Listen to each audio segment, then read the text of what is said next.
अस्सलामुअलैकुम नाजरीन, एक नए वीलॉग के साथ आपकी खिदमत में हाजिर हैं। और आज अब से कुछ देर के बाद चीफ जस्टिस ऑफ पाकिस्तान की सरबराही में 9 रुकनी लार्जर बेंच दोबारा से समाअत करेगा। पंजाब और खैबर पख्तूनख्वा में इंतखाबात की जो तारीख है उससे मुतल्लिक आज खुद नोटिस पर। और जैसा कि गुज़िश्ता रोज़ जस्टिस जमाल खान मंदोखेल ने इस बेंच पर एतराज़ उठाया था, आज खुद नोटिस लेने के तरीक़ाकार पर एतराज़ उठाया था।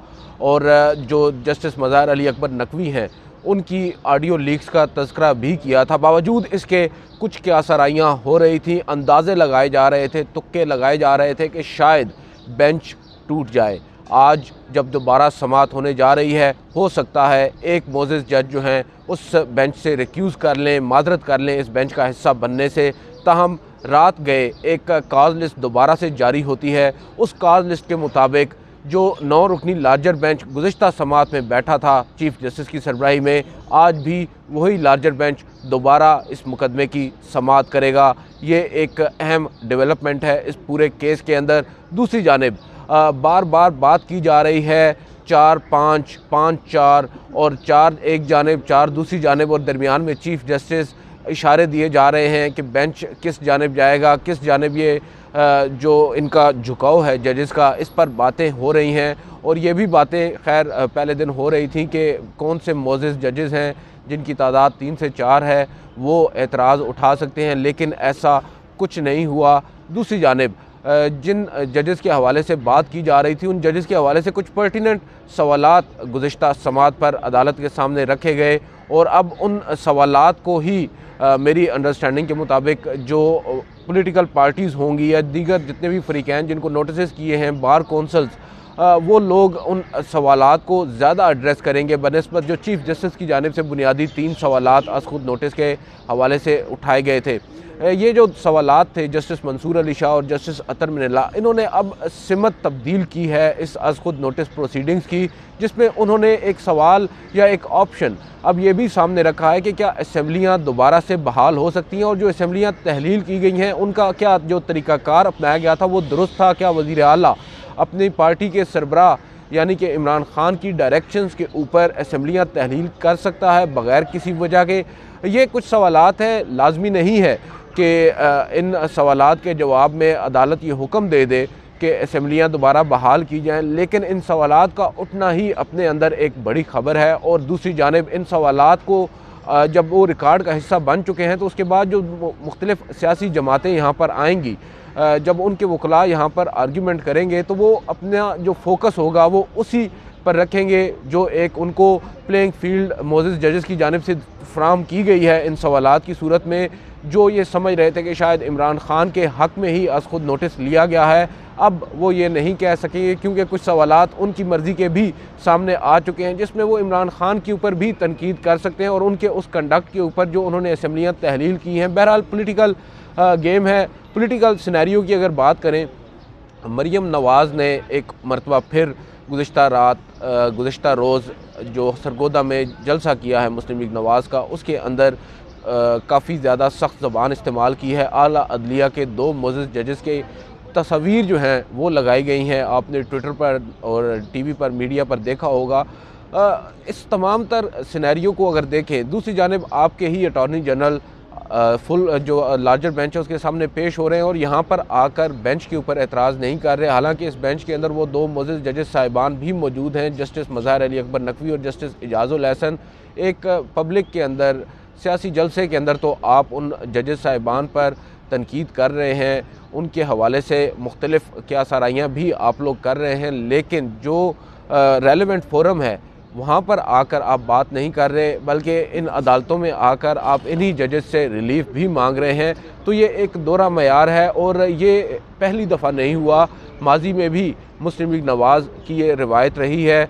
आपको यहाँ पर अगर मैं बताऊँ 2017 की ये बात है, justice Saqib Nisar chief justice थे और उस वक्त वो काफ़ी टफ़ टाइम दे रहे थे मुस्लिम लीग नवाज़ को। प्राइम मिनिस्टर नवाज़ शरीफ जो थे वो नाअहल हुए थे, उसके बाद शाहिद खान अब्बासी प्राइम मिनिस्टर थे। तो नवाज़ शरीफ ने एक ये ख़बर मैंने दी थी उस टाइम पे, नवाज़ शरीफ ने एक रेफरेंस फ़ाइल करने का कहा है जो चीफ़ जस्टिस हैं साकिब निसार उनके अगेंस्ट, और वो काफ़ी खुफिया रखा गया उसको। और जब वो रेफरेंस फ़ाइल करने के करीब बात पहुंची तो एट द 11th आवर जो शाहिद खाकान अब्बासी प्राइम मिनिस्टर थे, उन्होंने ना जाने किसके कहने पर वो रेफरेंस फ़ाइल करने से माजरत कर ली और उसके बाद वो फ़ाइल दबी की दबी रह गई और वो रेफरेंस फ़ाइल नहीं हुआ। और उसके बाद हमने देखा कि जस्टिस साकिब निसार का जो रवैया था टूवर्ड्स PMLN वो कुछ ज़्यादा ही लीथल हो गया।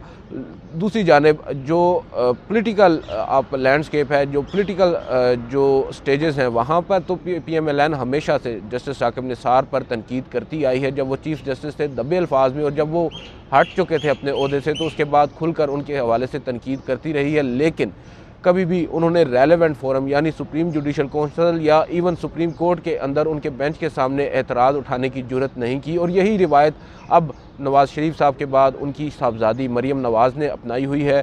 जजेस को रिडिक्यूल कर रहे हैं। आपको जजेस पर अगर कोई उनसे इख्तिलाफ है तो आप उनके हवाले से बात करें, रेलेवेंट फोरम पर उनकी शिकायत करें या फिर उनके ख़िलाफ़ रेफरेंस दायर करें। पब्लिकली अगर आप उनको रिडिक्यूल कर रहे हैं तो वो आपके अगेंस्ट जाएगा, उन जजेस के अगेंस्ट नहीं जाएगा, और उसका नुकसान भी इवेंचुअली आपको होगा। आप उन जजेस के दिल में अपने लिए नफ़रत को ज़्यादा बढ़ा रहे हैं। और जैसा कि हम देख रहे हैं, हमारे यहाँ ये बात अब ये कहना भी बिल्कुल जो है वो गलत नहीं होगा कि कुछ जजेस भी ऐसे हैं जिनकी बायसनेस उनके कंडक्ट से झलकती है, लेकिन उसका तयन ना मैंने करना है ना आपने करना, उसका तयन उसने करना है जो इफेक्टिव पार्टी है। और इफेक्टिव पार्टी अगर ये तय कर ले कि हमने भी रेलेवेंट फोरम पर ऐसा कुछ नहीं करना, सिर्फ पब्लिक की सिंपैथी गेन करने के लिए सिर्फ इस तरह की कुछ तकरीर करनी है ताकि आवाम में एक तासुर बिल्ड किया जा सके कि अदलिया जो है वो हमारे ख़िलाफ़ है। और ये इस असखुद नोटिस के बाद से हम देख रहे हैं, या इस असखुद नोटिस लेने से पहले ही, क्योंकि क्या सराइयाँ तो हो रही थी कि सुप्रीम कोर्ट इस मामले पर खुद नोटिस लेगी, तो उन्होंने पहले से एक जो ग्राउंड है वो सेट करना शुरू कर दिया कि जो जजेस हैं वही बाइस्ड हैं। अब उन जजेस पर एतराज़ कमरा अदालत में नहीं उठा रहे ताकि वो जजेस बैठे फ़ैसला भी सुनाएं, और जब वो फ़ैसला सुना चुके हैं तो पब्लिकली ये ऑलरेडी उन दो मोअज़्ज़िज़ जजेस साहिबान के बारे में इतना कुछ कह चुके होंगे कि जब वो फ़ैसला आएगा तो उसके ऊपर इनको मज़ीद कुछ करने की ज़रूरत नहीं होगी। इनका एतराज़ आवाम के सामने होगा और जो बायसनेस का एक चूरन है ये दोबारा से बेच सकेंगे। ताहम आज की जो समात है वो मुख्तसर होगी। आज जुमे का दिन है और तकरीबन बताया यही जा रहा है कि आधा घंटा या हद हो गई तो 45 मिनट की ये समात होगी। और देखना यह है कि आज की समात में, क्योंकि नोटिस तो हो चुके हैं और नोटिस की मौसूली जो है मौसूल करने का तरीक़ाकार भी कल चीफ़ जस्टिस ने अच्छा बयान किया। उन्होंने कहा है कि जो TV पर या प्रिंट मीडिया पर नोटिस की खबर देख लें वो समझ लें कि उनको नोटिस सर्व हो चुका है, क्योंकि बहुत लंबी फहरिस्त है जिनको नोटिस जारी हुए हैं। माफ़ कीजिएगा। अब आज अटॉर्नी जनरल क्या मौक़िफ़ अपनाते हैं हुकूमत की जानिब से, और क्या मरीम नवाज़ की जो गुज़िश्ता रोज़ की तकरीर है उसका तज़किरा भी होता है।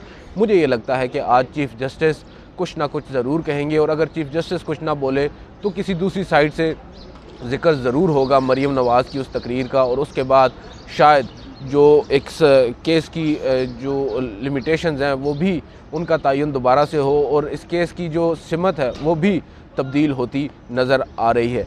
आज की इस वीडियो से इतना ही। आपसे अगली वीडियो में मुलाकात होगी। इजाज़त दीजिए। अल्लाह हाफ़िज़।